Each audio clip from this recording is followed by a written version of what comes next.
OK. Allô tout le monde, bienvenue à ce 40e. Des fois, tu te dis, il va-tu se rendre à combien de ce que c'est qu'il va se rendre? 40. On a commencé ça en juin, comme dirait ma sœur, en juillet. C'est important de bien glisser le juillet. D'ailleurs, dans mes petites recherches aujourd'hui de mon invité, j'ai réalisé que sa fête était le 5 juin, moi le 2 juin. Comme quoi, on est frères cosmiques, on est Gémeaux. On est Gémeaux. J'entends déjà ma belle-mère. Il y a toujours quelqu'un dans notre entourage en général qui veut savoir ton signe astrologique immédiatement pour ainsi tisser des liens, tirer par les cheveux, pas possible, et ainsi utiliser la phrase « Ah ben ça c'est normal. Moi, ma belle-mère, mettons, là, j'échappe une fourchette, puis là, je la rattrape juste avant qu'elle touche le plancher. » Ça se peut qu'elle me dise « Oh, t'es un petit Gémeaux! » Ah oui, pourquoi? Ben c'est ça, t'es rapide, les Gémeaux sont rapides. Quand tu vois, hein, quand c'est bien fondé, je vous ai laissé une petite seconde là, pour bien encaisser ce que je venais de vous dire parce que tout le monde s'est dit, hey, tabarouette, c'est vrai. Fait que moi, ma belle-mère, elle ne jure que par ça. Peu importe ce qui arrive, c'est parce que tu es Gémeaux, c'est parce que tu es Vierge, c'est parce que tu es Scorpion. Fait que si belle-maman, là, vous m'écoutez en ce moment, hein, c'est lourd pour tout le monde. OK. Alors, ce 40e podcast, écoute, le commanditaire d'aujourd'hui complète son tour du chapeau. Je parle ici de Polysleep, qui, d'ailleurs, oui, c'est ça, c'est la 3e fois qu'il commandite. Je le rappelle, surtout en temps de pandémie, qui est un produit québécois fait 100% à Montréal. Si tu dis où ça dans le Québec, je te réponds Montréal, 100%. Et comme d'habitude, on a un petit code promo qui défile à l'instant, le beau Max qui est là en remplacement de Fred aujourd'hui. Sam B25, comme à chaque fois, je me sens toujours comme si j'étais un premier ministre lorsque j'ai mon code promo. Évidemment, c'est pour un temps limité. C'est valable sur tous les produits, sauf le sommier. Parce que le sommier, ça doit valoir cher, hein, sommier? Pourquoi je sais ça? Je suis Gémeaux. D'ailleurs, les petits malcommodes Polysleep, pas que ting poing, ça c'est mon son de toc toc toc. Chacun ses onomatopées. J'entends pas que tic ting poing, j'ouvre la porte, qui m'envoie pas un cadeau? Polysleep, cet oreiller. Là, tu es en audio, tu es déçu. Il m'a envoyé un oreiller. Je l'ai reçu il y a quelques jours. Je me suis dit, pas un fou, pas un épais. Je m'en vais l'essayer et t'es obligé. Tu sais, c'est sûr que c'était pas confortable. On est honnête, je jouerais la comédie. Mais je dois t'avouer, toi qui écoutes en ce moment mon podcast, c'est très confortable. C'est non seulement très confortable, mais c'est très, très confortable. Parce que des fois, tu es bien, tu dors bien. Là, je suis très bien, j'ai très bien dormi. T'en vois-tu la nuance? Non? Parfait, excellent. Moi, je vous laisse le temps de répondre dans votre salon, même si je le sais, ou dans votre voiture, même si je le sais que je ne vais pas entendre votre Christie de réponse. On me dit ici que les oreillers, parce que j'ai les points, je vous le savais à chaque fois, j'étais tellement peur d'oublier des trucs pour mon commanditaire. Son originalité, oui, originalité, absolument, parce qu'il répond à un problème que nous rencontrons souvent, quel oreiller choisir en fonction de ma position de sommeil. C'est ça l'affaire, c'est que l'oreiller, là, que tu veux dormir ou que tu veux lire un livre ou regarder une série sur ton ordinateur, cet oreiller-là est bonne à toutes les fins. Elle est bonne? Elle est bon. Un oreiller? Une oreiller. Là, si Pierre Bruno était avec moi en ce moment, il me le dirait sur un chaud temps, mais je vais dire des oreillers. Hein? Masculin ou féminin, t'es pas sûr, mais ça au pluriel, ça règle ton problème. Fait que peu importe comment c'est, peu importe, c'est ça l'affaire, regarde comment elle est, peu importe comment tu as squeeze ou tu as place, elle reprend forme, comme un bon muffin rempli de gluten que tu sacs un coup de doigt dessus, il va reprendre. J'ai avalé ma salive tout croche. Oh, la COVID? Non, on se calme, j'ai juste avalé ma salive tout croche. Je ne suis pas malade. Alors, tout va très bien. On dit aussi que l'oreiller Polysleep est personnalisable. C'est un mot qu'on n'utilise pas tous les jours et ça fait plaisir de vous le rappeler. Et, donc, tu l'ajustes en fonction. OK? Fait que tu peux l'écrabouiller comme tu veux. Elle va toujours revenir. C'est une belle qualité. Il y a un effet de fraîcheur. Tu n'as pas chaud là-dedans. Puis, tu peux également la rouler et la plier. Ça, pour moi, c'est venu me toucher. Tu es quelqu'un qui fait beaucoup de route à cause de ton travail. Comme moi, avant la pandémie, j'étais en tournée. On m'offre même l'étui Polysleep. On m'offre l'étui Polysleep pour glisser mon oreiller. C'est toujours lourd à transporter. Tu arrives là, dans l'entrée de l'hôtel. Tu peux la rouler, plier comme un petit cube Rubik et elle va redépopper. Ça, c'est pas écrit dans mes notes. Polysleep, c'est pas des termes. Polysleep, ils connaissent ça, mais moi, je connais encore plus ça. Fait que je vous le dis, Polysleep, là, le vrai terme, c'est redépopper. T'as redépop dans Ham, et puis là, tu peux te coucher, puis t'as du fun. J'espère que j'ai été assez clair. J'aurais pu faire ça plus court, mais quand j'aime de quoi, j'en parle pour vrai, ça me fait plaisir. Mon invité d'aujourd'hui, j'en ai parlé. Il y a deux podcasts, j'ai parlé à vous. J'aimerais ça que Pierre Bruno fasse une apparition ici à mon podcast. Me soutient, la vie est trop courte. On va lui demander qu'est-ce qu'il ne répond pas, le beau Pierre. Il me répond, ben absolument, cette petite cave. Je ne pense pas qu'elle dit petite cave. Ça, c'est mes petits. C'est mes petits, ça, fantasmes. J'aimerais ça entendre dire, Pierre Bruno, oui, petite cave. Mais je ne suis pas sûr que ça va arriver. Peut-être qu'il va nous l'offrir aujourd'hui, sait-on jamais. Et on y va, sans plus attendre. Pierre Bruno, cet homme que nous aimons tous d'amour. Madame, messieurs, bon podcast.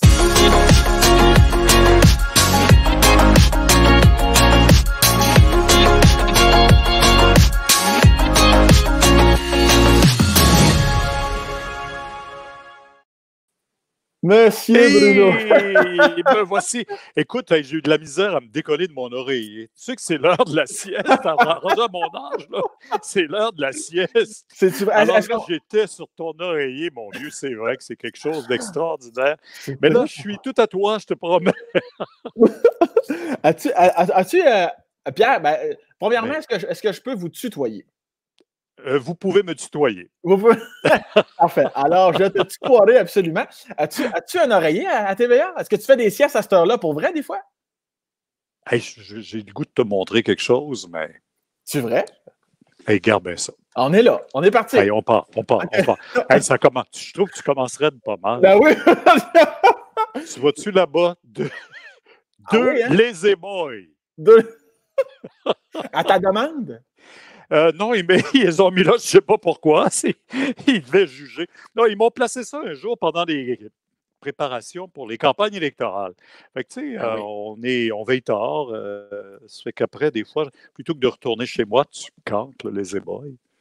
Et tu dors. Puis tu t'endors facilement comme ça, bing bang. Moi, écoute, j'ai rien à me reprocher. Je mets la tête. T'es un Gémeaux, tu m'as dit. Hein? C'est quoi ton signe zodiaque chinois, toi? Et sirop de prêtre à poil, je crois que c'est serpent. Je pense que c'est serpent. C'est-tu serpent? Je ne sais pas, Pierre. Ça se peut-tu, serpent? Oh, attends un peu, Pierre, je t'entends. Est-ce que c'est de ma faute? Ah oui, là, je t'entends. Ah, ben là, je t'entends. Ouais. Là, je t'entends très bien. Mais moi, c'est dragon. Dragon? Bon, tu sais, je ne pourrais pas quoi dire. Mais ça marche avec les années, là. Ça marche pas avec les mois, hein, tu le sais. Hein. Oui. Moi, c'est 89. Tu veux savoir ça, toi, si ta grand-mère et ta belle-mère aiment les horoscopes. Ouais, mais... Tu sais que Pierre, dragon, c'est le signe de feu, le plus gros signe de l'horoscope chinois. Bon, galé, Bruno, il se vante ici dans mon podcast. Ben là, écoute, si c'est pas là que je peux le faire, je peux pas le faire. C'est sûr qu'en ondes, bonjour, c'est Pierre Bruno, le meilleur de la galaxie. Vos nouvelles aujourd'hui. Non, le signe du zodiaque, le dragon. Mais Pierre, oui. C'est pas la même année, mais on pourrait quand même... Parce que moi, c'est 89, toi, c'est 52. Ah, je pensais que tu parlais de mon âge. Non. Oui, 52. En 52, exactement. Je vais faire mes petites recherches, m'assurer que quand même, que d'un coup, je suis un dragon, puis qu'on se rappelle... Mais tu sais que, Sam, tu sais que tu es plus jeune que tous mes enfants. Ouais, là, c'est sûr que... Oui, ben... 75, 77 et 81, mes enfants. Alors, tu sais... Oui, ton plus jeune, c'est Jean-Sébastien ou c'est Geneviève? 81. C'est Jean-Sébastien. 81. Geneviève en 77, ouais.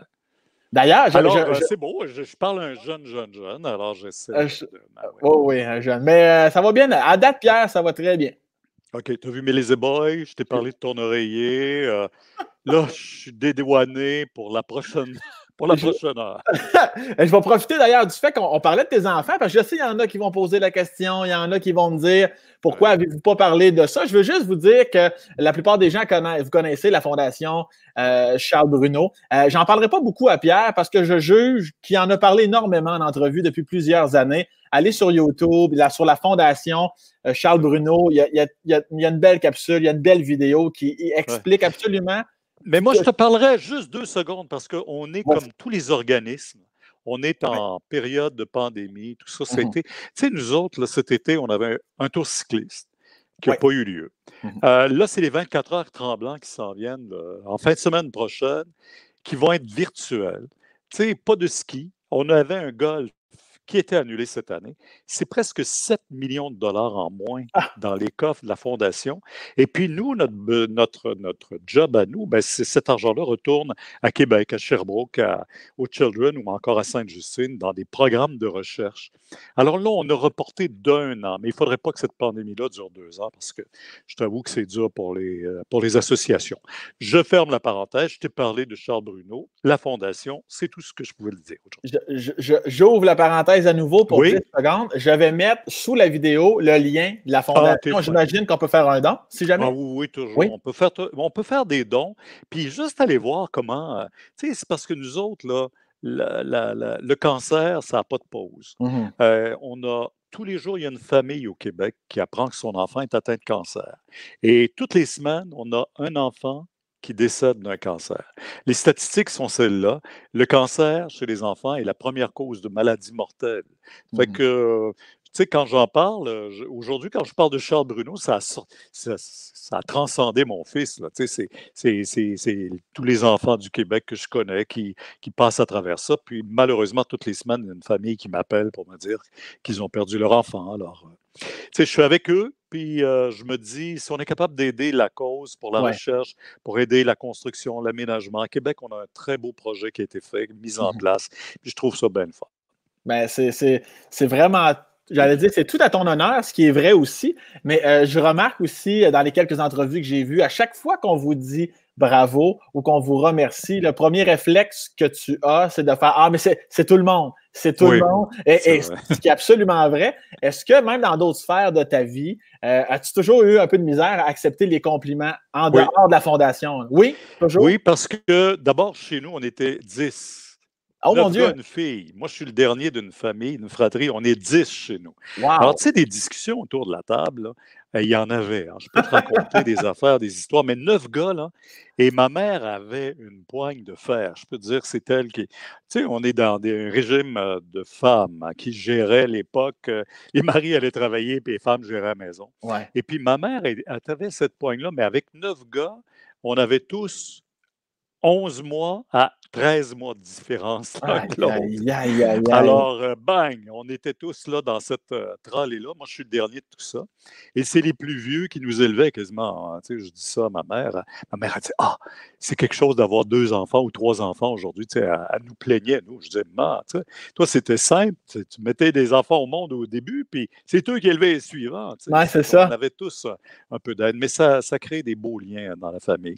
Alors, j'ai appris à partager. J'ai jamais appris à avoir les choses pour moi. Alors, tu sais, la famille, c'est tellement important, les frères, les sœurs, tout le monde a un petit quelque chose à apporter à l'autre, puis je trouve que c'est comme ça qu'on grandit. Tu sais. On est quelqu'un parce qu'il y a d'autres personnes autour de nous qui nous forgent, qui nous poussent, qui nous guident. Et mon Dieu, je suis déjà amoureux de vous, déjà que je l'étais déjà. Et Pierre, dites-moi, excuse-moi. On va régler ça de fois pour tout. Tu peux me tutoyer sans problème. C'est réglé. Mais même si tu me donnes l'accord, j'ai de la misère. Parce que je vous respecte. Les autres invités, les 39 autres invités que j'ai eus sur le podcast, je les haïs tous. Mais toi, toi, je te respecte, Pierre. C'est ça la différence. Mais là, c'est ton 40e. Hey, tantôt, moi, ça fait 40 ans ici cette année. 40 hey, tough.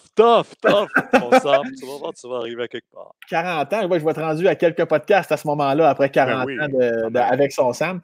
Mais quand vous dites que tabarnane, on dirait que je me fâche parce que non, m'envoie de tutoyer Bruno, tu tabarnak, laisse-moi. Bon, OK, c'est réglé. OK, let's go. Donc, tu es le plus vieux ou tu es le plus jeune? Le dernier. Ma mère avait 46 ans quand je suis venu au monde. Mon père avait 50 ans. Wow. Alors, tu sais, je disais toujours à ma mère, il y avait 6 ans de différence entre l'avant-dernier et moi. Fait que je disais toujours à ma mère, c'est sûr que tu me voulais, c'est bien sûr. Hein? Mais il prenait tout le monde, puis tu sais, tout le monde arrivait, puis c'est un de plus, encore un gars. Tu sais, ma mère a eu la fille au début, et après, 9 gars. Fini. Juste des gars. Est-ce qu'elle a eu le goût de continuer pour se dire, je vais au moins avoir une autre fille, je peux pas croire? Mais à 46 ans, là, je pense que... mais 46, c'est pas possible, ça, Pierre? Ben oui. Ben écoute, aujourd'hui, là, il y a des jeunes mamans de 45, 46 ans, il y en a Ouais. encore, Ben, qui décident de aujourd'hui, commencer la famille. mais Mais dans dans les ce années temps-là, c'était 50. risqué.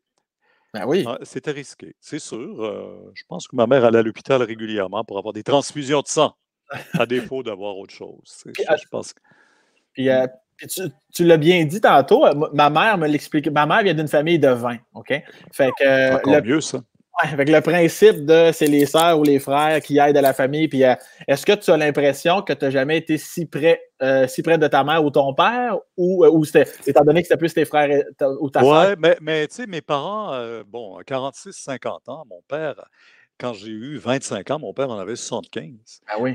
Quand j'avais 20 ans, il en avait 70. Quand j'en avais 15, il y avait 65. Tu sais, tu peux-tu juste imaginer la relation? Pour moi, c'était toujours, j'arrivais à l'école, peu importe, là, au cégep après, puis tout le monde me parlait de bon, en fin de semaine, on est allé faire un trek avec mon père. Puis, ben, moi, mon père, il faisait pas grand-chose. Non, tu sais, c'était pas un Ouais. trekkeux, comme on Euh, dit.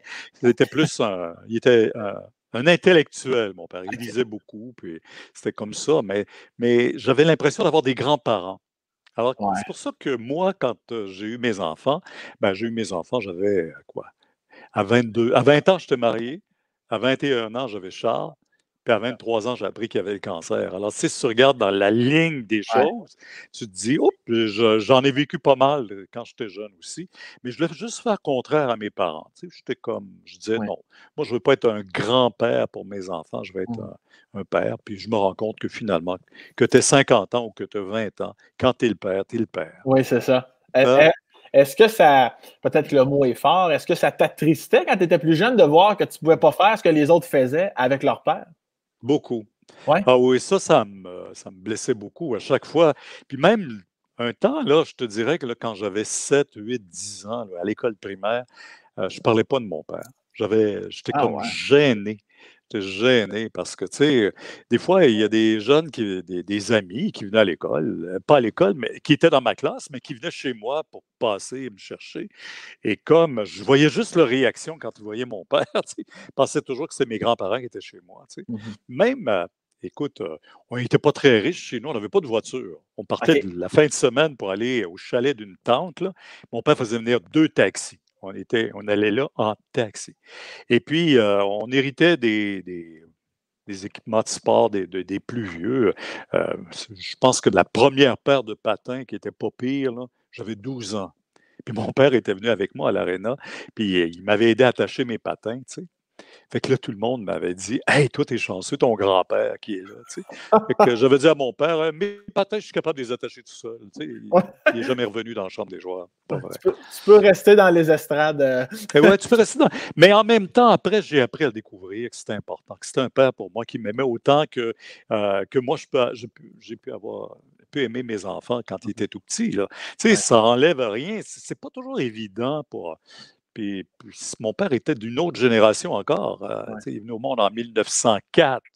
Alors, tu sais, quand, là, on parle d'une autre dans l'autre siècle, là, tu Ouais. sais, ça fait plus de 100 ans. Tu sais, s'il vivait aujourd'hui, là, tu Mhm. peux te rendre compte qu'il y aurait quelque chose comme 116 ans, tu sais, Ouais, ça n'a pas ouais. d'allure. Alors, tu sais, quand tu regardes ça aujourd'hui, tu te dis: «Écoute, j'ai appris à l'aimer après pour ce qu'il était». Puis, ma mère était toujours très impliquée dans tout. Mhm. Mais mon père, j'avais l'impression qu'il traînait le poids de je sais pas de le il y avait dans ce temps-là, j'avais toujours l'impression que les personnes âgées étaient vieilles. Mhm. Tu sais, je dis: «J'ai pas peur de vieillir, mais j'ai peur d'être vieux». C'est pas Mhm. pareil ça. Je comprends. C'était Et ça.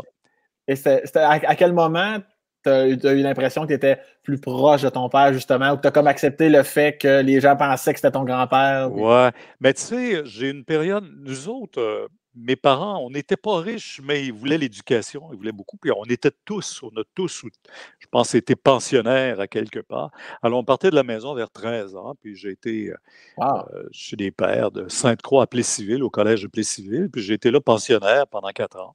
Alors, tu sais, quand je suis revenu à la maison, j'ai l'impression d'avoir découvert mon père autrement que celui que j'avais quitté quand j'avais 12 ans, 13 ans. Mhm. Tu sais, là, j'avais comme 16 ans, 17 ans, puis j'étais prêt à affronter cette vie-là avec mes parents, puis je Mais, les acceptais comme ils étaient. mais est-ce que Mais est-ce que là, tu retournais chez toi les fins de semaine? Alors, la première année, on sortait à la Toussaint, qui était le Ah, mon mois Dieu! de novembre. On sortait à Noël, à Pâques et à la fin de l'année. Et toutes les fins de semaine, on avait des activités, mais les pères avaient un endroit magnifique, le camp au lac Joseph, pas loin de lac Mégantic, Thetford Mines, dans ce coin-là. On avait, écoute, c'était Saint-Jean-Baptiste, Saint-Pierre-Baptiste, pardon, dans ce coin-là. Il y avait des cabanes à sucre, il y avait des activités toutes les fins de semaine. On avait beaucoup de plaisir ensemble. Et après ça, on sortait toutes les fins de semaine. Les autres années, là, on allait chez nous toutes les fins de semaine. C'est quelque chose de belle fun aussi. Je regrette pas ça, c'était des belles années. Puis quand je suis revenu après, ben, je suis entré au cégep, puis j'ai fait comme tout le monde, là. J'ai commencé à faire de la radio à 20, à 17 ans, 18 ans, là, tu sais, à Victoriaville. Oui, c'est ça, parce que tu es natif de Victoriaville. Oui. Exactement. Ouais. Puis Chez nous, mes frères disaient toujours, on est naïfs de Victoriaville. D'ailleurs, on parlera de ta sœur un peu plus tard. Comment ça se passe, la relation? Parce qu'on sait, en gars, notre quotient se soustrait en général. Est-ce que ça brassait pas mal? Est-ce que le plus jeune, est-ce que Petit Pierre en mangeait une tabarnak? Ah, j'en ai eu une fois. Une fois, j'en ai eu toute une. Ah, je devais avoir, je ne sais pas, 5-6 ans. Et puis, j'avais surpris mon frère à fumer. Alors, j'avais dit, tu m'en donnes une touffe, sinon, je le dis à maman. Ça fait que là, il m'en donne. Mais là, je pars à la course, je rentre à la maison, j'ai dit, maman, Michel, il m'a fait fumer. Aïe, aïe. Non seulement je l'ai stoulé, mais en plus, je l'ai accusé de m'avoir fait fumer. Écoute, j'en avais eu toute une après. Toute une, mais vraiment toute une. Puis ma mère avait pris pour lui, elle avait dit, je pense te courir après. Ah, mon Dieu, mais là, toute une, on parle de coups de poing. Une raclée, là. Ah, Une bonne mon raclée. Dieu. Tu sais, quand tu t'en vas, mais nous autres, c'était l'hiver, là, puis de se faire un bon lavage. Tu as déjà fait ça, toi? Un Ça dépend lavage en fumée, de la neige? Ah, OK, oui, oui, oui. Ouais. Ah ouais? Toute une. Puis, Assez pour être rouge. Puis il m'avait collé la langue sur un poteau de neige. Tu sais, il y avait des boules de neige en métal. Puis là, ils s'en vont à course. Là, j'avais pas eu le choix. Là. Ça fait que j'avais pris mon mal en patience. Je suis arrivé, la langue qui saignait et l'orgueil démonté. Ah, ben ouais. Et la vraie question, finalement. Qui tue? La vraie question qui tue, as-tu fumé après ça? Très peu. Non, j'ai jamais aimé ça. Très peu. OK, t'as jamais fumé de Peut-être quelques fois là, avec des amis, mais non, j'ai jamais aimé ça. Je n'étais pas un bon fumeur. Je m'étouffais avec ça. Mais peut-être prendre une trop grosse bouffée. Ouais, non, c'est ça. Puis la relation avec. Là, ta soeur, vous avez combien de différences entre toi et ta soeur? C'est ma marraine en plus. Ma soeur, elle avait, quand je suis venu au monde, elle devait avoir 17 ans ou 18 ans. Ah, mon Dieu, mon Dieu. Ouais. Et après ça, elle est partie elle aussi étudier, devenue enseignante. J'avais une belle relation, elle me gâtait. Mais moi, je dois dire que les plus vieux, là, c'est mon frère qui était le deuxième, Yvan, qui était mon parrain aussi. J'ai été gâté, archi gâté par mes frères. Même si j'ai eu droit à quelques petites raclées, quelques petites leçons. Mais je dois dire que j'ai été. Puis encore, là, tous ceux qui sont vivants, on a encore une belle relation ensemble. Oui, et sans vouloir avoir l'air macabre, là, vous êtes combien de personnes de survivants? Ben, mon parrain, Yvan, le deuxième, lui, il est décédé, il avait 33 ans. Il a une crise cardiaque. Mais les autres, on est encore quatre vivants. Ouais. 4 garçons puis ma soeur. Oui, on est encore pas pire. Vous êtes encore proches? C'est bien. Ben oui, on se voit régulièrement. Ouais. Mais tu sais, en même temps, tu sais, le travail, puis là, la pandémie fait qu'on se voit moins, mais avec les Skype et FaceTime, là, on réussit à se retrouver. C'est le fun de pouvoir avoir cette relation-là encore. Puis rire, parce que, tu sais, je me rends compte que, et quand je disais tantôt, on veut bien vieillir, mais devenir vieux, c'est autre chose. Fait que là, je les vois aller parfois, puis là, j'ai l'impression que je suis encore le plus jeune de la famille. D'ailleurs, ils me traitent comme ça, ils m'appellent. Ma mère m'a toujours appelé Pierrot, et eux aussi m'appellent encore Pierrot, tu sais. Ça dit tout. Et puis la relation avec, si ton père travaillait beaucoup, n'était pas souvent là nécessairement, j'imagine que c'était absolument l'inverse avec ta mère. J'imagine que tu as toujours été très près de ta mère? Très proche, très proche. Ouais, hein? Ma mère, c'était comme, ma mère était très impliquée dans tout. Elle jouait au théâtre, c'était une comédienne. C'était, OK. toi, tu n'as pas connu Olivette Thibault, mais ceux Non. qui suivaient la série Quelle famille dans le temps, elle était la grand-mère de la famille, la mère de Jeannette OK. Beauregard dans cette émission-là. Et ce qui était extraordinaire, c'est que c'était une fille de Victoriaville qui était une amie de ma mère et qui voulait, là, on recule, ma mère, elle devait avoir on recule des années 1930, 28-30, et elle s'en venait à Montréal pour faire du théâtre et voulait amener ma mère avec elle. Et la grand-mère Bouchard avait dit à ma mère, tu t'en vas pas à Montréal, tu vas perdre ton âme. Alors, tu sais, c'était comme... Alors, ça a l'air que c'était comme ça dans le temps. Mais tu sais, tout ce qu'on voit à la télévision, des vieilles séries, des vieilles histoires, ma mère me racontait ça, là, mais c'était leur quotidien, ça, c'était leur vie, ça. Des gens mangeaient pas tant que ça, ils avaient toujours faim. Tu allais à l'épicerie, il n'y avait pas grand-chose dans l'épicerie. Aujourd'hui, là, on est des grands bébés gâtés. Tu sais, Ben on oui. veut quelque chose, on est capable de l'avoir. On a les fruits exotiques de tous les pays du monde. On Mhm. a les viandes les plus exotiques qui se fassent, qui se créent. On est capable de tout avoir ça, mais dans le temps, là, ils rentraient à l'épicerie, là, c'était les fruits de saison. Et c'était l'hiver, il n'y avait rien dans les tablettes. Il n'y avait pas de raisin, ça n'existait pas. Il n'y avait pas de bananes, il y en avait quelques fois. Il n'y avait pas d'oranges, sinon c'était la période des oranges. Il n'y avait pas Mhm. d'histoire comme ça, là. Puis ils mangeaient de la patate l'hiver, puis des pommes rassis un peu. Ils mettaient ça dans la cave, là. Et ça devenait tout, comment on dit, là, à la chair de poule, ces pommes, là. Tu sais, Ouais, quand ouais, ça ouais, commence à ouais. être moins bon, ils mangeaient ça quand même. Pour manger ça, ils faisaient de la compote et tout. Mais c'était Est-ce un autre monde. est-ce que tu allais à l'épicerie? Est-ce que vous alliez la famille en taxi ou en traîneau? C'est quoi, là? Ah non, non, hey, on ramenait ces sacs, chacun un sac. On faisait Chacun. livrer. Hey, il y avait, Hein? écoute, on livrait. Ouais, il faisait livrer la. Hey, mais quand j'étais en première année, là, tu t'en reviendras pas. Moi, j'allais à l'école P10 à Victoriaville, qui n'était pas tellement loin de chez nous, 3 rues en arrière. Mais le matin, le boulanger passait à cheval avec son traîneau en arrière, puis là, il y avait le pain dans une espèce de carriole en arrière. Et là, je montais avec lui et il me laissait à l'école. Il passait, j'allais porter du pain dans les familles. Et là, c'était 5-6 pains qu'on livrait par maison tous les jours. Ah Wow! non, c'était, écoute, le Québec, là, le Québec des régions, le Québec rural, moi, j'ai connu ça, là. Et je trouve que ça fait partie de l'histoire qu'on devrait connaître plus que, bon, qui a découvert le Canada, qui a découvert le Québec, qui a fondé Montréal, qui a fondé Trois-Rivières. Puis, on connaît la politique immédiate autour de nous, mais toute cette ça commençait à changer, là. Ouais. L'électrification des régions. Nous autres, à Victoriaville, l'électricité qu'on avait, c'était la Shawinigan Water and Power. Les- c'était pas Hydro-Québec, c'était toutes des petites compagnies comme ça.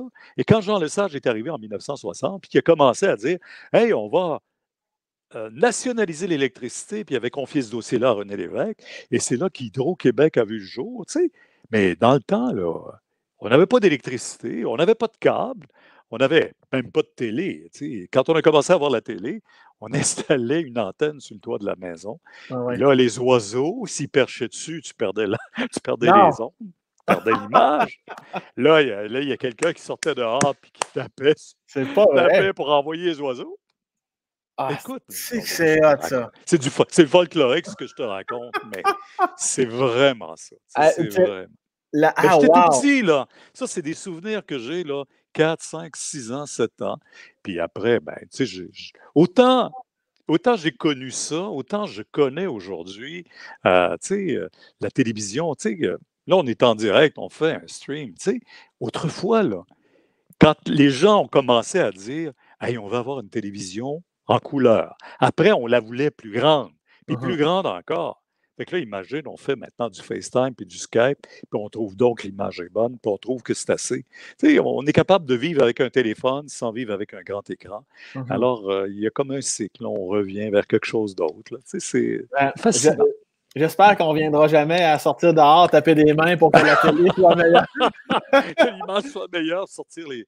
Et on envoyait les oiseaux. Mais c'est correct. C'est C'était. pas. Hey, c'est tellement drôle, ça. Puis est-ce que vous dormiez comme 14 000 par chambre, étant donné On que. était 4, on avait.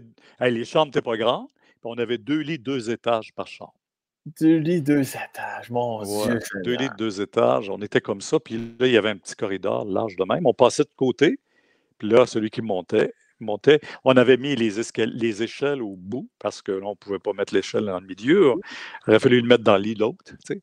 Ah non, non, on Fait trouvait des trucs. On fait montait.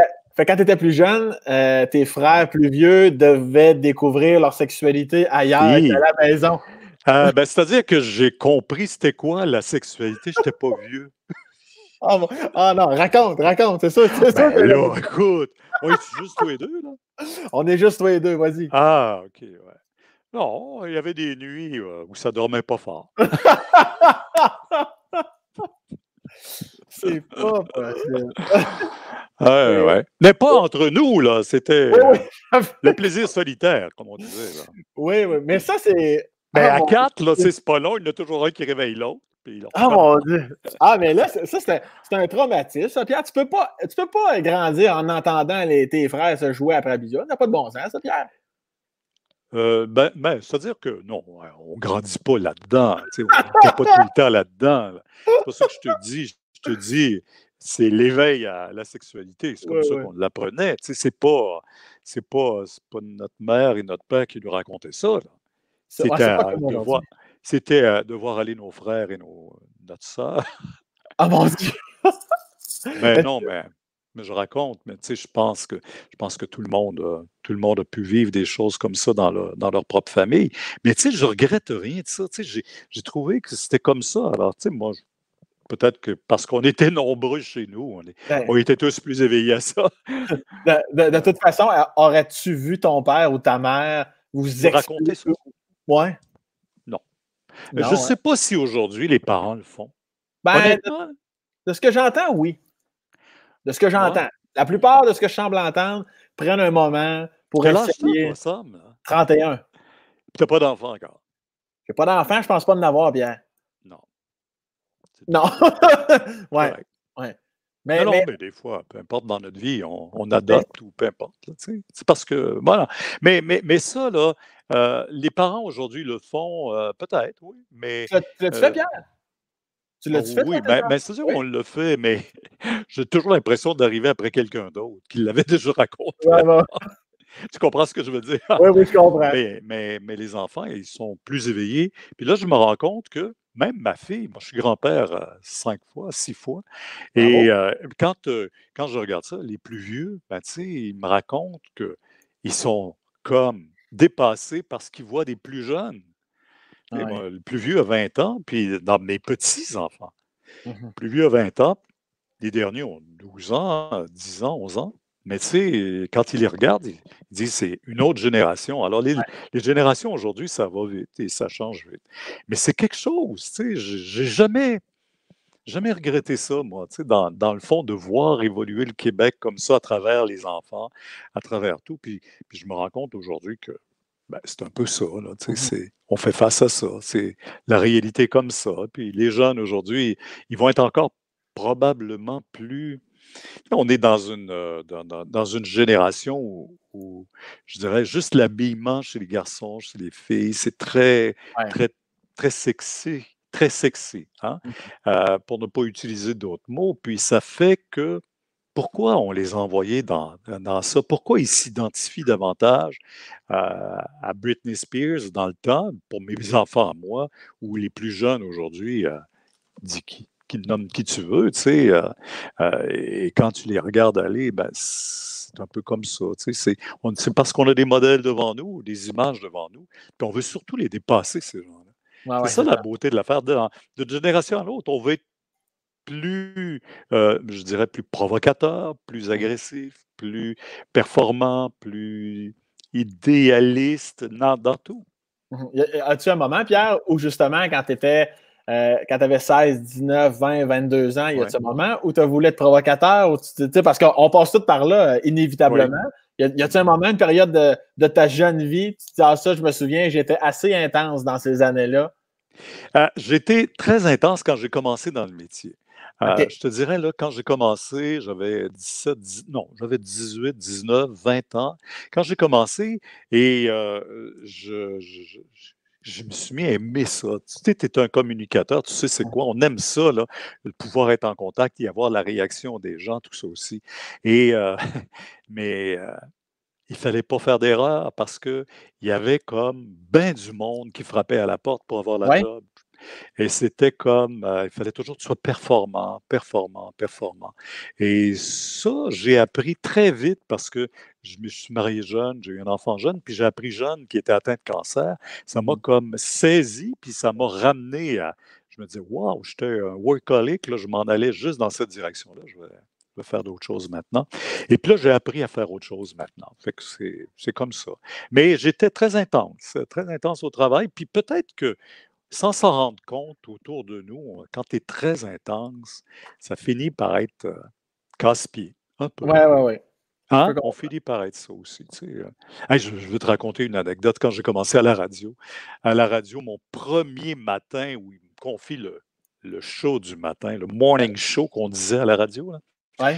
Écoute, je commençais à 6 heures. La radio était fermée la nuit parce que c'était des stations régionales.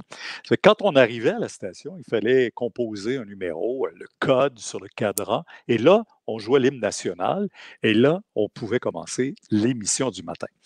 Alors, la première nuit, là, je ne dors pas de la nuit. Je reste à 10 rues de la station de radio. Je ne dors pas de la nuit. Je suis nerveux. J'ai hâte que ça commence. Mais qu'est-ce qui arrive dans ce temps-là? À 5 heures, je me suis endormi. Puis là, je me réveille, je regarde ma montre, 6h05. Je devais être en ondes à 6 heures. Fait que je saute sur mon vélo, je me présente vite, vite, vite à la station, j'arrive là, compose l'affaire, mais là, il fallait que je mette normalement l'hymne national. Alors là, je dis, il était 6h12, 13, 14, je ne me rappelle plus. Fait que là, j'ai mis l'aiguille en plein milieu d'une chanson, puis j'ai fait partir la table tournante. Et puis là, j'ai rouvert la clé. Bonjour, hey, fait une belle journée, ta, ta, ta, ta. Alors, quand le boss est arrivé, lui, à 9 heures, il a dit, hey, tu as eu des problèmes avec le cadran matin, tu n'es pas rentré en onde avant 6h17. Ah, j'ai dit, moi, ça allait très bien ici, tu sais. J'ai sauvé ma job. Ouais. T'as fait à croire que c'est lui qui avait un problème, puis à 6 heures, t'étais en onde. Ouais. Je dis, Pierre Bruno, cet homme malhonnête que nous connaissons pas. ça m'est arrivé une fois. Mais, Et je m'accuse, je l'avoue. mais c'est quand même. Sinon, parce que, comme tu l'as dit, il y a tellement de gens qui cognaient à la porte, t'aurais été Ouais. éclairé tout de suite, là. Ah oui, j'aurais pas fait 2 jours de plus, je pense pas. Là, il m'a dit, je te donne une chance, là, c'est correct. Là. Demain, tu vas être encore là. Puis, Et je suis jamais plus arrivé en retard. avais-tu déjà à 18-19 ans ta voix légendaire qu'on connaît? Parce que dans ma tête, tu as toujours eu ce voix-là, mais je me doute que plus Ouais. jeune, ça sonnait pas comme ça. Ben, jusqu'à 14, 15 ans, je pense que j'avais une voix plutôt claire. Tu sais, aïe, Ouais? aïe, aïe. Ben, j'ai mué tard, comme dit l'autre. Mais quand j'ai mué, c'est tombé, bang, comme ça. Ah ouais. Ouais. Est-ce est-ce que, Alors, est-ce que ça ça t'a valait la déjà, peine de muer tard. est-ce que ça t'a déjà complexé, plus jeune? Complexé. Ta voix, est-ce que, Non, parce que, non? non. Ben, en fait, on s'entend pas. Toi, tu t'as entendu me parler. Sais-tu quelle sorte de voix tu as? Une belle voix de J'avais jamais vraiment arrêté à ça, puis me dire, bon, ténor. non, j'ai toujours fait confiance, et puis non, j'ai la voix que j'ai, puis j'aime ça. Ben, de toute façon, t'as pas le J'ai choix. pas le choix, hein? Parce On que n'a pas le choix. la critique, là, du haut de toutes tes années d'expérience, j'imagine ça va très bien. Plus jeune, est-ce que la critique te fait mal, que ce soit la Oui, radio? ça fait mal. Oui? Ça faisait mal. Quand tu commences dans le métier, c'est que les gens te comparent toujours à quelqu'un d'autre. Ouais.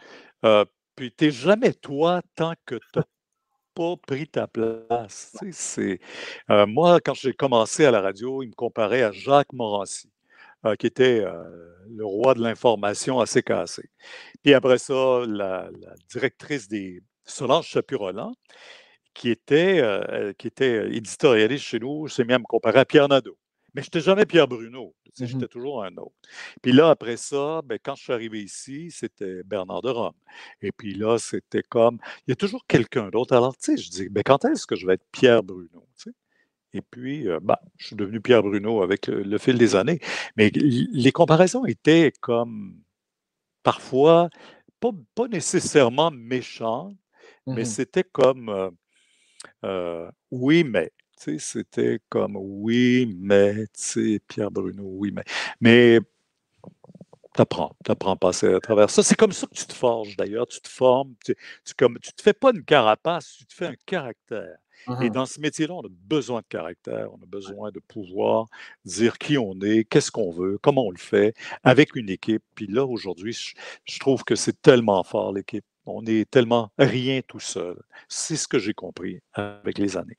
Alors, j'ai plus besoin d'être comparé à quelqu'un d'autre. J'ai besoin toujours que notre équipe soit comparée à ce qu'on fait. Point. Et est-ce qu'il y a un moment donné, parce que tu l'as dit tantôt, là, ça fait plus de 40 ans que tu es chef d'antenne. Y a-t-il un moment donné, après 20 ans, 25 ans? Oui, avec la tasse TVA. Toi, tu es dans Hmm. tout. Le placement de produit est complété par M. C'est fait. Merci. Je profite du placement de produit pour rappeler aux gens qui sont en direct avec nous, comme à l'habitude, si vous avez des questions pour Pierre, écrivez-les. Le beau Max qui fait la mise en ligne aujourd'hui va tout mettre ça de côté. Parfait. Et on va poser des questions à Pierre à la fin du Spacecast. Pierre, j'allais juste te demander, est-ce qu'après, y a-t-il un moment donné, tu te dis, bon là, à ma 20e année, c'est un beau chiffron, je vais faire autre chose? Parce que Ouais. là, 30, 40, est-ce qu'à un moment donné, tu te dis, En fait, souvent, je me suis dit, je vais faire autre chose. OK. Mais, tu sais, quand tu évalues les affaires, quand tu évalues un peu, dans quoi, d'abord, j'adore le métier que je fais, Mhm. puis dans quoi je vais être, je dis pas aussi bon, mais dans quoi je pourrais être meilleur que je suis là, dans ce que je fais. Mais tu sais, c'est toujours quelque chose qui est pas un risque, mais qui est, ouais, écoute, j'ai tellement de possibilités de faire autre chose. Tu sais, que je fais des soirées électorales, je fais des Mhm. émissions spéciales, je fais les face-à-face, je fais. Tu sais, ça reste toujours dans l'information, mais c'est ça que j'aime. Je me vois Mhm. pas ailleurs que là-dedans aussi. Et puis, j'ai même pas changé d'antenne non plus, parce que même si j'ai eu Ouais. des ponts d'or pour aller à Radio-Canada, je les ai refusés parce que ici, il y a tu parlais de l'équipe tantôt. Je pense que c'est important, l'équipe, là, de voir sentir les gens autour de moi et de pouvoir partager avec eux tout ça, là. Tu sais, je pense Ouais. qu'on finit par avoir confiance en nos chevaux, notre écrit. Et, et si ça fait plus de 40 ans que tu es toujours là, tu viens de le dire, même poste, même heure, est-ce qu'on Ouais. peut dire que Pierre Bruno, en dehors de son travail, est un homme de routine? Oh non, par exemple. Non? Ah non, non, non, non, non, non. Oh non, non, moi je fais pas beaucoup de routine, au contraire, tu sais, j'ai toujours quelque chose, un projet nouveau. C'est sûr que, tu sais, parallèlement, il y a la Fondation Charles Bruno dont on parlait tantôt, qui me Mhm. demande beaucoup de choses, beaucoup de temps, parce qu'on a beaucoup d'activités.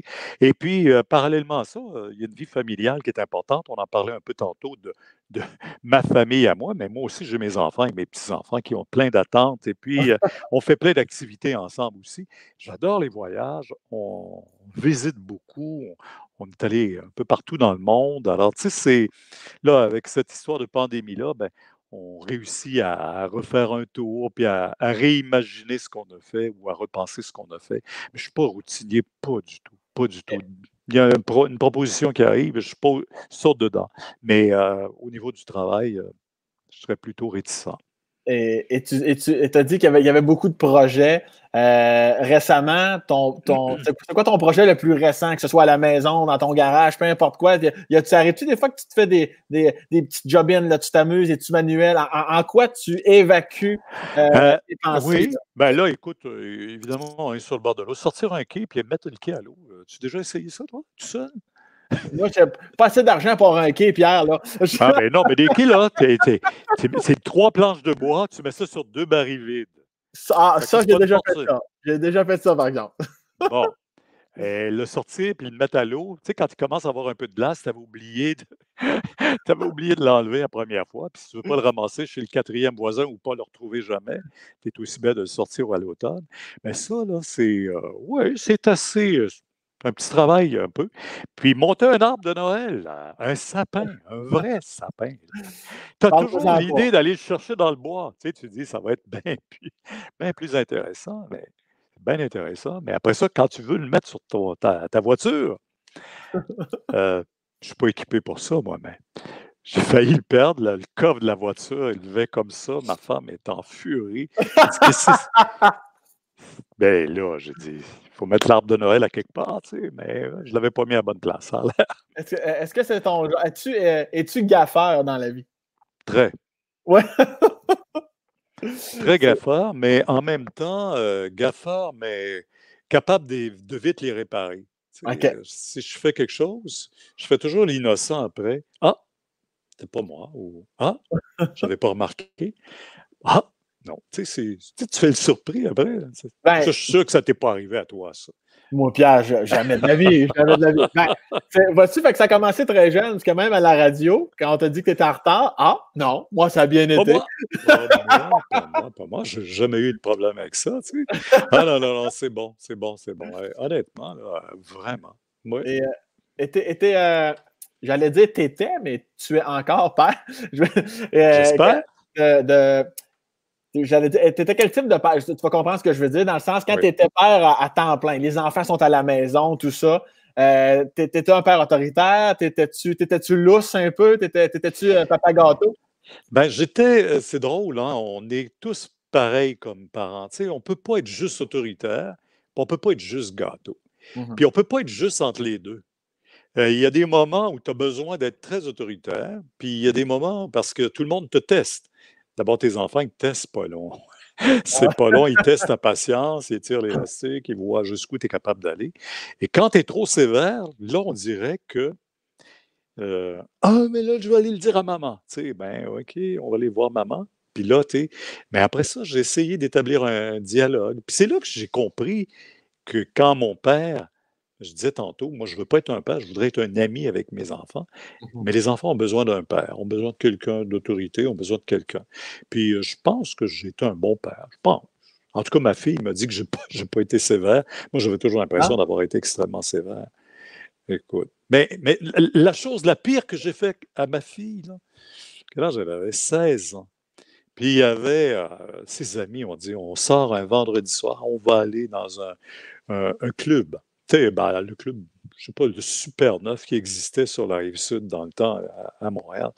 Puis ils partent un groupe d'amis. Ah, ben, j'ai dit, Geneviève, elle avait 16 ans. J'ai dit, à 11 heures à la maison. Ah oui, oui, c'est correct, à 11 heures. À 11 heures, moi, je suis à la maison, puis elle n'est pas là. Mais je sais où elle est, par exemple.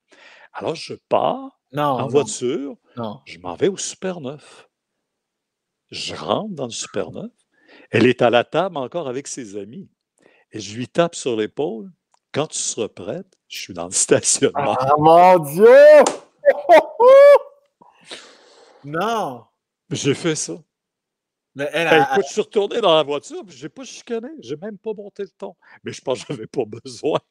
Quand elle est arrivée dans la voiture, ça n'a pas pris 3 minutes. Elle est arrivée dans la voiture. Ah, là, j'ai eu le droit à toute la colère de ma fille là, qui disait de quoi j'ai l'air? De quoi j'ai l'air? Écoute, je n'avais pas pensé que ça pouvait la blesser dans son orgueil. Mais en même temps, euh, une phrase que j'adore particulièrement, son comportement t'a demandé d'aller la chercher. Toi, c'est pas ça que tu voulais, aller la chercher, là, tu Pas sais. en tout. Si elle avait Ben non. respecté. Les consignes sont là pour être défiées. J'imagine que voyons, tabarnak, le prochain, l'autre couvre-feu que tu y as mis, j'imagine que là, à ce moment-là, il rentrait à l'heure, là. En fait, elle s'est arrangée pour le négocier avec sa mère. Ah, OK. Ça fait que là, j'avais rien à dire. Non, non, mais la même chose, à un moment, on habitait à Boucherville, tu sais, puis le téléphone sonne. Ah, papa, je suis au métro Henri Bourassa, Honoré Beaugrand, j'ai manqué le dernier autobus pour aller sur la rive sud. Viens-tu me chercher? Certainement. Ça fait que je m'en vais la chercher. Puis là, dans le tunnel, en revenant, je sors du tunnel, et le téléphone sonne. Tu sais, on avait des gros téléphones dans le temps. Je ne sais pas si tu te rappelles de ça, Oui, oui, dans la voiture, là, puis ça prenait une antenne sur le toit. oui. Donc là, le téléphone sonne, c'est mon fils, Jean-Sébastien, qui m'appelle. Hey, il dit, papa, il dit, je suis au métro Longueuil, j'ai manqué le dernier, dernier autobus pour rentrer. Viens-tu me chercher? Fait que là, je raccroche, je dis, oui, je vais te chercher. Fait que là, ma fille, elle dit, ben, viens me conduire, on n'est pas loin, là. Viens me reconduire à la maison. Je dis, non, non, Geneviève, tu viens avec moi. On est allé, on est allé chercher Jean-Sébastien. Puis là, en route, en revenant, j'ai dit, c'est la dernière fois. Fait que là, après ça, j'ai racheté une maison près du métro pour que tout le monde puisse voyager à pied et rentrer à la maison après. Un homme brillant comme ça, tu pouvais Ben dormir. là, tu sais, je dis, ça, on ne peut pas compter sur les autobus. Mais est-ce que arrivais-tu à dormir quand tes enfants n'étaient pas rentrés Non, encore? Non, jamais. hein? Ça, par exemple, non. Ça a toujours été pour moi vraiment, même quand ils étaient un peu plus vieux, là, 20 ans, 21 ans, là, puis non, j'étais pas capable. Tu sais, je disais, au moins, appelez-moi. Dites-moi où vous êtes. Ouais. Dites-moi pas ce que vous faites. Dites-moi juste où vous êtes, que vous êtes en sécurité, tout ça aussi. Ça va m'enlever un poids. Tu sais. Puis, ils l'ont fait. Tu sais, après ça, j'ai jamais eu de. Tu sais, ça a toujours été une belle relation. C'est encore une très belle relation avec les deux. Ouais. Est-ce que des fois, tes enfants actuellement te comparent en tant que grand-père à ton rôle de père? Est-ce qu'ils te disent des fois, c'est drôle que tu sois de même avec nos enfants? Parce que Oui, nous, oui, oui. oui, Ah, tu oui, étais plus sévère avec nous. Ah, tu nous laisses passer ça. Tu nous aurais jamais laissé passer ça, nous. Tu sais, ben, je dis, écoute, moi, je suis pas là pour les élever, je suis là pour les gâter. oui, Tu oui. sais. Vous autres, j'étais là pour vous élever. J'étais pas là pour vous gâter. Ça ressemble à quoi une journée? Mettons, les petits-enfants avec Ah, grand-papa, ça ressemble à quoi? ben, tu sais, on est très. C'est tous des sportifs. Alors, OK. ils ont beaucoup. Puis moi aussi, je suis un peu sportif. Alors, Oui, beaucoup de vélo l'été, je pars avec eux. On oui. fait des grandes tournées. Il y en a trois là, qui sont très bons à vélo. Fait qu'on part ensemble. On va aller une journée faire. On peut faire 90, 100 km. Tu sais, juste Wow. le plaisir. On va s'arrêter, manger ensemble, pique-niquer. Puis après, on rentre à la maison. Ça, c'est le fun. Ça, c'est des moments très. Ou à la montagne. Moi, je suis près de Mont-Saint-Hilaire, Saint-Bruno. J'aime beaucoup, beaucoup les expés en montagne. On part pour un 15, 12, 15 kilomètres et on monte et on marche. Puis pendant ce temps-là, tout le monde a quelque chose à raconter. Tu sais. Mhm. Il n'y a personne qui est sur son cellulaire, il n'y a personne qui écoute son iPad ou son iPod pour la musique ou quoi que ce soit. Tu sais, tout le monde est vraiment en communication avec l'autre. Alors, je trouve ça bien le fun. C'est vraiment. Ouais. Puis on se raconte des farces. Moi, j'aime ça raconter des histoires. Ouais? Mais ça ne se raconte plus des histoires aujourd'hui, tellement. Il faut Faut faire faire. attention. Oui, oui, c'est ça. Il y a d'autres règlements qui sont arrivés là, dans nos Ouais. histoires. Mais c'est correct. Tu sais, je pense qu'il faut s'ajuster. Il y avait un temps pour ça, puis je pense que c'était comme on aimait ça. Mais tu sais, on l'a vu avec la petite vie, là, à un moment donné, Ouais. il y avait quelque chose qui était possible de repasser. Mais je repense juste à tous les humoristes quand j'ai commencé à la radio à CKC, là, les Mhm. Claude Landré, je ne pas connu, celui qui Non. avait un œil, mais lui, c'est un humoriste très, très, très, très, aujourd'hui, là, Mike Ward. OK. C'est un Mike Ward du temps. Qui, tu sais, même Yvon Deschamps ne pourrait pas raconter aujourd'hui tout ce qu'il racontait à l'époque. Tu sais, Non, non. il y a plein de choses comme ça. Alors, tu sais, je pense que c'est ça qu'il faut regarder. Il faut Et, juste se dire que c'est ça. On est rendu là. et outre de monter de montagne, de faire du vélo, Ouais. c'est quoi ton sport de prédilection, mettons, là? J'aime beaucoup, et mon Dieu, j'aime beaucoup les voyages. C'est pas un sport, mais j'aime beaucoup. Mais les montagnes, là, ça paraît pas, mais Ah oui, c'est rough. deux fois le Kili, le camp de base Everest, Oui. Machu Picchu par la route des Incas, la Grande Muraille de Chine, toute la partie non touristique. J'ai fait en Argentine, au Chili, j'ai fait le GR20 en Corse, le Mont Blanc en France. Tu C'est mon sais, âge. non, non, mais j'aime ça. Tu sais. Alors, Wow. c'était une activité, partir, marcher. Mais là, on part 2 semaines, 3 semaines. Fait que c'est un sport en lui-même. Puis on se met en forme. Alors, c'était les escaliers du Mont-Royal, la course, on descend, on Ouais. monte, on descend. Et puis après, ben, j'ai commencé à monter les escaliers ici à TVA parce que je n'avais pas le temps d'aller au Mont-Royal. Ça fait que je fais ça tous les jours, 3 fois par jour, encore. Ça fait 30 étages Encore? ici, tous les Wow. jours, tous les Wow. jours. Je suis vraiment moi-même, je prends l'ascenseur, j'ai 31 ans. Mais Alors, tu vas voir, ben, à 31 ans, je prenais l'ascenseur aussi. ah, OK, ça me rassure, ça me Non, rassure. non, non, mais il vient un moment où il y a un déclic dans ta tête. Quand tu prends 40, tu dis, hey, Ouais. c'est pas vrai que je vais avoir 40 ans avec un bédaine de même. Toi, t'en as pas, c'est sûr. Mais Avec la pandémie, il faut faire attention. Là. non, mais c'est ça, tu sais, on est comme ça, puis tout à coup, on se réveille, puis on se dit, c'est ça, là, s'il nous reste 40 ans à vivre encore. Ouais, ouais. Tu sais, si tu prends, c'est pas long, tu sais, tu dis, ah, je vais juste prendre 2 livres cette année, 2 livres. Mhm. Multiplie ça 40 ans, c'est 80 livres que tu vas Ouais, porter ouais. de plus, là, tu sais, à quelque Énorme. part. Non, non. Non, Mhm. non. Il y a quelque chose il faut faire attention, tu sais, puis je Et, pense que c'est ça. et comment ton arrivée à Montréal ou dans la région de Montréal, du moins, s'est passée? étant le petit gars de Victo qui entendait des phrases « Va pas à Montréal, tu vas perdre ton âme ». Ah non, mais ça, écoute, ma mère avait raconté ça, mais dans ce temps-là, on ne perdait plus notre âme. On l'avait perdu depuis longtemps. Même à Victo, on pouvait perdre notre âme à l'époque. C'était comme, ça avait bien changé, toutes ces histoires-là. Mais je suis allé étudier à Trois-Rivières, et de Trois-Rivières, j'avais eu une offre pour m'en venir à CKC à Montréal, qui est le 98.5 aujourd'hui, là, je pourrais dire. Et après, j'ai eu une offre pour m'en venir ici à TVA. Alors, tu sais, c'était... Dans le temps, on était sollicité plus qu'on sollicitait les jobs. Tu sais, c'est ça qui était comme...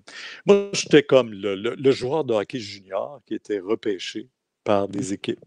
Alors, tu sais, j'étais ça. Puis c'est drôle parce que Gilbert Perrault au hockey, c'est mon cousin, Gilbert.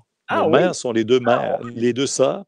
Et Gilbert, lui, commençait dans les années 70 au début avec les Sables de Buffalo, avait été repêché.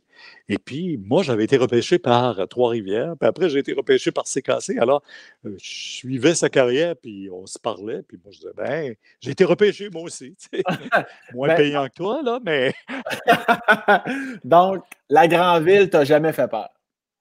Non, au contraire, si tu veux faire ce métier-là, inévitablement, il y avait Québec ou Montréal. Alors, moi, ma filière m'avait mené d'abord à Trois-Rivières, puis après, j'ai été repêché à Montréal. Tu sais.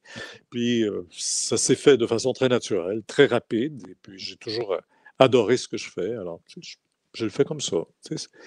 Et oui, c'est bon. En quelle année arrive ta belle Ginette en sucre? Très jeune. Hey, j'étais au cégep avec moi. Quand on était au cégep, on était tous les deux jeunes, 18 ans, 19 ans, 20 ans, on était mariés. Wow, 21 ans, on avait Charles. C'est rapide, non? C'est trop rapide? Très, mais je te dis tantôt, mes parents étaient âgés. Je voulais pas. Puis elle aussi, ses parents étaient âgés. Okay. Alors, c'est la même affaire, tous les deux. On veut pas être des grands-parents de nos enfants. On avait l'impression d'avoir vécu avec des grands-parents. Mais c'est pas un peu rapide, ça, Pierre, quand même? Est-ce que c'est un peu rapide? Mais tu vois, je n'ai jamais regretté. Donc, il faut croire que ce n'était pas trop rapide. Mais on a été, nous, on avait comme un contexte un peu particulier. D'abord, j'avais déjà une job qui était intéressante. J'aurais pu faire ce que je voulais au niveau de la job. J'avais un peu d'avancement. Mais en même temps, elle aussi était infirmière. Puis tout de suite, elle a eu un emploi à l'hôpital Notre-Dame. Donc, on était déjà dans notre milieu. Et c'est à l'époque où des gens vont entendre ça. Puis on laissait notre job le vendredi. Puis le lundi suivant, tu en avais une ailleurs. Il y en avait des emplois en masse. C'était dans l'expansion. Tout le monde commençait à avoir pas mal de possibilités de réussite et tout ce que tu veux. Alors, je pense que ça a été très bon. Je n'ai pas jamais regretté. Sais-tu, je me suis jamais arrêté à penser. On était-tu jeunes? Parce que, comme je dis, à 23 ans, on avait déjà Charles malade, que j'ai plus le temps. C'est plus là que tu commences à dire hey, j'ai manqué quelque chose. Ben non. C'est plus le temps. C'est plus le temps. Alors, on a fait ça comme ça, puis non, jamais regretté. Ça fait combien de temps que vous êtes ensemble, donc? À 40, il faut que je te le dise pour le vrai. 47 ans. Ça fait à peu 47. 47. C'est pas possible. Puis, on en parlait justement en fin de semaine, puis on se disait, hey, mon Dieu, on a l'impression que c'est hier. C'est toujours comme l'impression que c'est hier, parce que tout passe vite. Puis on était en FaceTime avec ma fille, puis on disait la même chose. Je la regarde aller, elle. Voyons, je dis Geneviève, il y a des fois, on n'agirait pas comme usagiste, mais elle dit, écoute, il t'a fait pire, papa, dans des situations X, Y, Z. Puis, bon, je dis, c'est vrai, je trouvais qu'elle travaillait beaucoup. Elle est infirmière elle-même. Puis, je trouve qu'elle prend des fois des. Ils ont essayé, il manque tellement de personnel, ils ont essayé de faire des 12 heures pour les infirmières dans certains hôpitaux.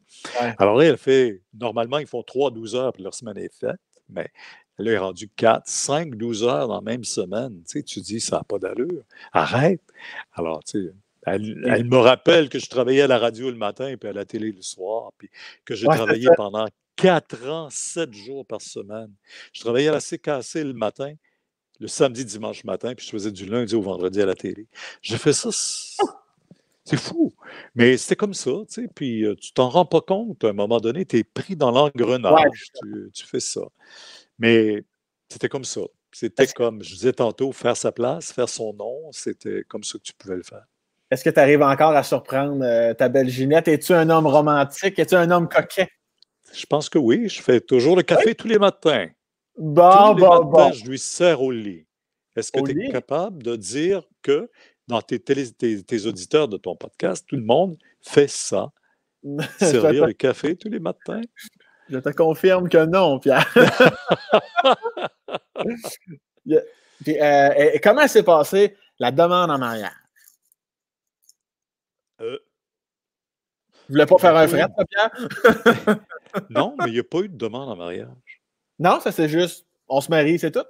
Ben, c'est-à-dire qu'on vivait comme presque ensemble. J'étais rendu à Trois-Rivières.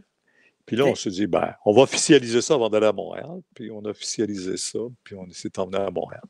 Hey, moi, j'étais, tu sais, les années 68, 70, le début des années 70, là, c'était la liberté au Québec. Là, tu sais, on venait de sortir dans une autre mode. Il y avait des communes, près de Victoriaville, il y avait beaucoup de communes. Ouais. Beaucoup. Puis? Beaucoup. Et puis, ben, on était... Tout ce que j'avais appris plus jeune dans la chambre chez nous, ben, j'ai vu à quoi ça servait. Tu t'en es servi. Ça, c'est mon Pierre. Mon Dieu. J'espère que moi, ma mère n'écoute pas ça. On me confirme que non. Tout est parfait. Je suis sûr, je me suis ouvert avec toi, là, Stam. Je parle jamais de ça, ces affaires-là. Ben là, parlez un peu de sexe, Pierre, de temps en temps, ça fait pas de tort. Hein? Non, mais tu sais, c'est une époque qui était différente. J'aime comment on marche sur la ligne. J'adore ça. Oui. Pierre, je sais que tu as autre chose à faire là aujourd'hui. Oui. Est-ce que tu es prêt à ce qu'on passe à quelques petites questions du public? Certainement. Alors, Max, tu peux nous en soigner une. On a Patlab, mon ami Patlab ici, qui dit en quelle année il a rasé la moustache et pourquoi? 1985, je m'attendais à ce que tu me la poses, celle-là. Bravo. Moi, Pierre, je peux te parler de sexe, mais jamais j'aurais parlé de ta moustache. Ben, toi, un jour, tu vas peut-être couper ta barbe. Tu sais, c'était de mode, la moustache. Mais sais-tu pourquoi j'ai coupé? C'est bien simple. On est l'été, puis c'est le temps du maïs. On mange du maïs avec du beurre. Et la moustache, essaie d'enlever l'odeur du beurre dans la moustache. T'as-tu vécu ça, toi, déjà? Là? Non, ben, moi, pour le peu de moustache que j'ai jamais vraiment vécu ça. Mais nous autres, c'était des grosses moustaches épaisses. Oui, c'était énorme. Ça descendait ici. Mais en 1985, pour répondre à sa question, et pourquoi je l'ai enlevé? Parce que je ne voulais plus de moustache. Il y avait Jean-Luc Mongrain qui venait d'arriver à la télé et qui en avait une. Fait que je disais non. Un moustachu, c'est assez. Ma question, moi, Pierre, c'est pourquoi tu te souviens autant précisément en 85 que tu l'as. Parce qu'il y avait eu une grande campagne de publicité pour l'automne 85-86 à TVA, où ils nous faisaient des photos sur les autobus puis dans le métro. Et puis, il avait pris la série de photos moustache. Quand j'avais vu ce que ça donne, je ne m'étais pas souvent vu en photo sur un autobus, puis encore moins dans le métro, les grands panneaux. Fait que quand je me suis vu là, j'ai coupé la moustache le soir même. J'ai dit, il ne faut pas que quelqu'un me reconnaisse sur le quai et dise, c'était-tu le gars du poster, tu sais, puis rire de moi. Fait que j'ai dit non, j'ai coupé la moustache. Mais là, y a-tu quelqu'un qui t'a dit, ben là, Pierre, c'est parce qu'on a investi dans des photos, tu vas te raser la moustache, que c'est ça, cette décision-là? Et j'ai même changé la forme des lunettes cette année-là. Alors, c'est plus le même Pierre Bruno du poster. Il était-tu fâché? Mais je dois dire que oui, il y a un patron qui m'avait dit, juste ben. Ça a arrêté là. J'en voulais plus de moustache. Ah non, t'as le droit. T'as le droit, à un moment donné. Fait que j'ai coupé ça là. Ah, c'est pour ça que je m'en souviens très bien. Une autre question dans le genre? Une autre question dans le genre, c'est on en a un autre ici, en tout cas, on a Chauve et Légal ici, qui j'adore le nom à chaque fois. À 20 ans, est-ce qu'on se sent suffisamment crédible pour entamer le métier de journaliste? Rien de péjoratif, mais on manque peut-être un peu d'expérience à cet âge. Oui. C'est vrai, puis c'est drôle, hein? Parce que quand on commence dans le métier, c'est comme dans n'importe quelle histoire, on a l'impression de savoir qu'on est capable de le faire. Moi, il y a plein de jeunes qui viennent ici, là, que je rencontre, qui sont en recherche de carrière ou de formation, tu sais, qui sont en secondaire 5, puis là, ils sont dans leur choix de carrière, puis qui viennent ici, puis là, ils arrivent, et là, c'est comme s'ils pouvaient me remplacer tout de suite. Mais moi, j'avais un peu cette impression-là quand je suis entré dans le métier, qu'à 20 ans, j'avais 23 ans de fait, je pouvais faire ce métier-là.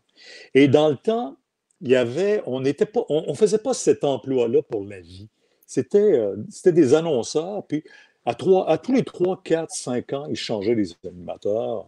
Tu sais, les gens ont oublié, mais à Radio-Canada, de Rome a fait 3 ou 4 stages par étape, puis là, il remplaçait par Normand Harvey, puis par un autre, Gaby Drouin, puis là, il remplaçait les gens, puis il revenait après. Mais nous autres, ici, ils commençaient à regarder un peu ce qui se faisait aux États-Unis avec les Walter Cronkite et tout ça aussi, où ils misaient énormément sur les gens qui étaient là depuis longtemps. Alors, on a commencé à faire ça ici, et c'est comme ça que j'ai commencé à prendre la crédibilité. Mais c'est vrai que c'est difficile. Et quand je disais tantôt, c'était difficile de se faire un nom, peut-être parce qu'il n'y avait pas la crédibilité, justement, à cause du jeune âge aussi, que c'est les années d'expérience qui ont fait que j'ai fini par m'appeler Pierre Bruno, puis m'imposer comme ça aussi. Mais c'est une très bonne question. Bravo, c'est vrai. C'est vrai que c'est difficile. Mais il ne faut pas lâcher pour autant. Tu dis-tu des fois, coudonc, je suis prêt. Si je faisais autre chose depuis 10 ans, as-tu l'impression des fois que tu prends la place d'un jeune annonceur, d'un jeune chef d'antenne? Des fois, t'arrives-tu à te sentir mal pendant 3 secondes? C'est une drôle de question. C'est-à-dire que, là, c'est sûr que si, tu sais, je regarde, quand je suis arrivé, admettons qu'un jeune de 15 ans rêvait la même chose que moi et qu'il voulait ma place. Mais là, 15 ans, si j'en avais 23, il y a 8 ans de différence. Aujourd'hui, il y a 60 ans. Tu sais. Fait que là, tu décales tout ça, tout le reste en arrière. Tous ceux qui ont voulu avoir la place, il n'y en a pas un. Mais c'était pareil partout. Puis des fois, je me suis dit, ça, c'est plus de mon ressort à moi. C'est pas moi qui décide que je reste là. Tu sais, si mes patrons, du jour au lendemain, la seule chose que je dis, par exemple, dites-le moi longtemps en avance vers quoi vous voulez aller. Moi, déjà, dans ma tête, à moi, j'ai mon calendrier, je sais le jour et le moment quand je vais partir. Mais à chaque fois que j'avais ça, puis que je disais ça à mes patrons, c'était non. Ils me trouvaient une raison pour rester. On veut que tu fasses la prochaine élection provinciale, la prochaine élection fédérale, la prochaine élection américaine, la prochaine élection municipale. Tu sais, c'est toujours un peu comme ça aussi. Mais là, jusqu'à ce que je dise, là, j'arrête là. C'est sûr qu'on prend la place, mais on prend la place de quelqu'un, mais tu sais, dans le fond, je vais arriver à la maison. Ça, c'est de l'agisme, ce que je veux dire, parce que sinon, je vais arriver à la maison, moi, je vais avoir les 2 pieds sur la bavette du poêle à regarder quelqu'un qui fait le job que j'aime encore faire. Et moi, je serais comme retraité, imposé. Puis t'as beau prétendre que quelqu'un peut dire « Ah, mais tu l'as fait assez longtemps. » Oui, mais la vie aujourd'hui, ma génération à moi, ta génération à toi, là, on va vivre probablement plus que 90 ans d'âge et peut-être même 100 ans. Et il me resterait 40 ans, là, ou 30 ans à vivre, à regarder faire les autres. Je te dirais pas que je vais être là à 90 ans. Non, sois rassuré. Je vais t'appeler, Pierre. Je vais t'appeler pour te le dire. Là, Pierre, j'écoute. Si je me souviens de toi. J'écoute le bulletin de nouvelles, Pierre. Je comprends rien condancier. Si je me souviens de toi, je te répondrai. Aïe, aïe. Non, alors... mais c'est sûr, je comprends ça. Puis des fois, oui, j'y pense. Oui, je pense qu'il y a des gens. Puis déjà, on commence à l'avoir la relève, puis je la vois moi aussi. Et tranquillement, on fait plus de place. On fait plus de place à ces gens-là. C'est comme ça que ça se prépare la relève. Moi, les gens ont été généreux avec moi. Puis je pense avoir été extrêmement généreux avec tous mes collègues. Là, je te posais la question pour te poser la question parce que moi, si tu peux être là encore pour 100 ans, je vais être heureux, Pierre. Non, mais parce que tu as quand même Vous dites? Je suis content de vous voir, M. Bruno! Non, mais moi, c'est ce que j'aime. Je parlais de ta voix tantôt. Évidemment, je sais qu'on doit te le dire à tous les jours à l'épicerie, mais c'est ce ton rassurant-là. C'est vrai. C'est tellement ça que j'entends. Tu sais comment il y a des gens qui m'écrivent. Tu sais, on fait juste ouvrir la télé, puis on a votre voix en arrière et on entend les nouvelles. Même si on ne voit pas tout ce qui se passe, Juste vous entendre, c'est comme calmant dans la maison. Ouais. Et tu sais, après avoir vu, bon, n'importe quel événement, puis le rapport du jour de la COVID, puis tout est paniquant, tout le monde est stressé, ben, dites-vous, vous arrivez, puis c'est toujours comme... Fait que Ouais. j'entends ça régulièrement, c'est sûr, mais c'est un peu notre rôle. Tu sais, moi, je dis toujours que je suis le filtre Oui, entre l'événement puis les téléspectateurs. totalement. Alors, tu sais, je suis pas sur le lieu de l'événement, puis je suis pas dans le salon, mais je sais que par moi, les intonations, peu importe, c'est comme ça Ouais. passe à la maison.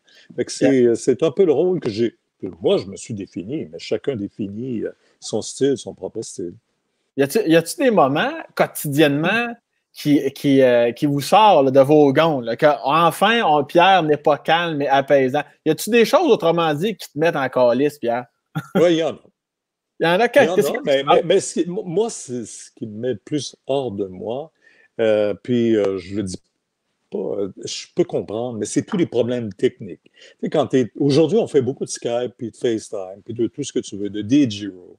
Ou bien non, quand il y a un décalage de 4 secondes avec la personne qui te parle. Quand Ouais. je dis, tu sais, ou bien non, quand l'image, puis là, je gèle en ondes. Puis Mhm. toutes ces histoires-là, ou bien non, que le micro, la batterie, au moment où quelqu'un te parle, pas de son. Ça, là, ça, c'est le genre de choses qui me mettent hors de moi. Et quand le micro ferme, quand la caméra s'éteint, souvent, là, j'ai une bonne discussion, puis j'essaie toujours de comprendre, puis je comprends pas. J'aimerais ça être là, Pierre, quand ça arrive, ça. Mais tu sacres Ben, pas. ouais. Tu sacres-tu? T'arrives-tu à sacrer ou non? Non, non, Non. non. OK. C'est Est-ce pas que dans tu mon hausses le ton? tempérament. Est-ce que tu hausses le ton? Ben, c'est-à-dire que j'ai appris, quand j'étais jeune, je haussais le ton. Mais j'ai appris que hausser le ton, ça change rien. Ça change Effectivement. rien. Mhm. Mais que d'avoir juste des fois, ben, j'essaie d'être moins cinglant que j'étais, mais un petit commentaire cinglant parfois. Ouais. Est-ce que tu te souviens d'une fois que tu t'es dit, ouais, là, j'ai peut-être dépassé la ligne un petit Oui, peu? c'est arrivé, puis je suis allé m'excuser à la personne. Qu'est-ce que tu avais dit? Si c'est pas trop indiscret. Ben, c'était un peu indiscret. Bon, c'est peut-être un peu indiscret. Mais c'était comme quand on voit perdre quelqu'un, là, tu sais, Oui, puis tu oui. te dis non. Il y a Mais non, j'aime Je mieux pas comprends, rentrer dans ce Pierre. détail. Je pense qu'on entend tout ce que tu n'as pas dit. Je pense que c'est parfait. C'est dans ma tête, là, puis ça passe. Ça Je- travaille. la, 1, la- 2, 3, 1, 2, 1, 2, 3. la connexion est toujours bonne. Il nous reste deux petites questions ou une question, Max, tu peux nous l'envoyer. On a ici The Better, toujours les meilleurs noms. Wow! Pendant toute votre carrière, est-ce qu'il y a un reportage ou un cas plus marquant, mémorable, important que les autres pour vous, que vous avez vécu en ondes, j'imagine? Merci beaucoup pour la Ouais. question. Ouais, une belle question, ça. Ben, je dirais, c'est Polytechnique, moi. Ah, Polytechnique, mon c'est Dieu. la tuerie de Polytechnique le 13 décembre euh, 1989. Écoute, on commence le bulletin de nouvelles. On avait le bulletin à 18 heures, puis notre reporter, qui était Benoît Johnson, il dit, bon, il se dirigeait vers Polytechnique. Il dit, on a entendu des coups de feu à Polytechnique. Alors, il revient 2 minutes après, 2 morts, 4, 6, Ah, 14 décès. Puis là, on a prolongé le bulletin de nouvelles. Il n'y avait pas d'LCN à l'époque. On a prolongé le bulletin de nouvelles, puis on est devenu en émission spéciale au cours de cette soirée-là. Et plus la soirée avançait, plus je sentais le poids de tout ça. Moi, c'est 1 an après le décès de Charles. Là, j'avais juste dans ma tête l'image des parents de ces ouais. filles-là. J'imaginais les parents et la douleur qu'ils vivaient là, de voir cette situation-là. Et je me mettais dans leur peau. Puis assez qu'à un moment, j'ai dû me ressaisir en ondes parce que ça Ouais. m'avait tellement accablé. Mais évidemment, il y a eu plein d'événements comme ça. Tu sais, on pense au 11 septembre 2001, il y a eu plein d'événements. La crise du verglas, la crise d'Oka, il y a eu plein de choses, même si crise du verglas, crise d'Oka, il n'y a pas eu des drames comme on a vécu avec le 11 septembre ou Polytechnique. Mais Polytechnique, ça reste pour moi marquant. Québec, la tuerie, Ouais. à la Grande Mosquée, des choses comme ça. L'autobus qui avait plongé, tu te rappelles, Ouais. la côte en s'en allant dans Charlevoix. Tu sais, Mhm. quand tu regardes ça, quand tu revis toutes ces histoires-là, Lac Mégantic, je ne peux pas oublier ça. C'est des événements qui sont tellement dramatiques Tu fais, et ça reste dans notre tête. tu fais quoi, Pierre, maintenant tu sens que tu vas peut-être craquer dans le sens où il y a Pierre, le chef d'antenne, Pierre l'humain.